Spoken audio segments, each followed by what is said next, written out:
caring for creation through science and faith. Let's start at the beginning. Genesis 1:1. In the beginning, God. But then, heart-achingly wonderful description of how God brought into being all of creation in love and joy. Each day standing alone because this is good. But then, when the ecosystem was complete, this is very good. The whole greater than the sum of the parts. And we're told the story twice, different emphases. Never forget, the story is written for humans to understand their place. We're special, but still so integral and integrated, woven and dependent.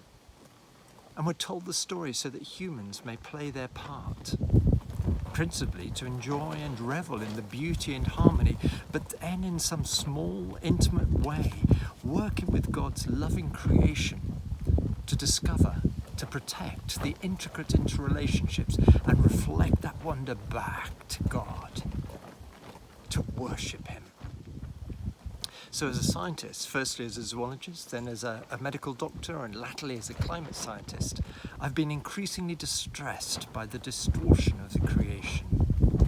Humans in their fallen, selfish state have forgotten and rejected their role as carers, have lost the awe and wonder, and fallen deeper and deeper into exploitation and darkness. Now I only have a tiny sphere of influence, but that doesn't matter.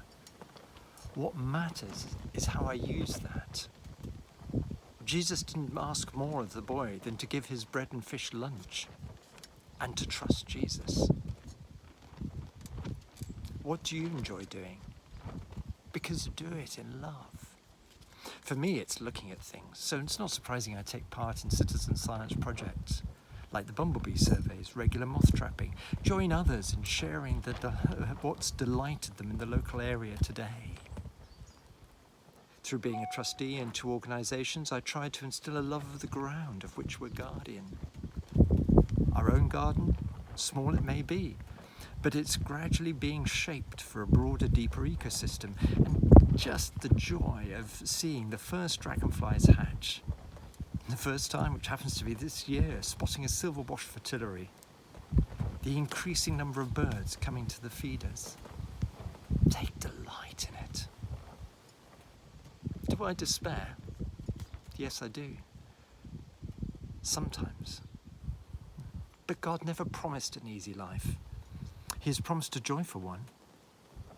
So may you share with me in the joy of His creation. Look to discover more of what is there and have more moments where you can rock back and say, oh wow, God, this is an amazing creation.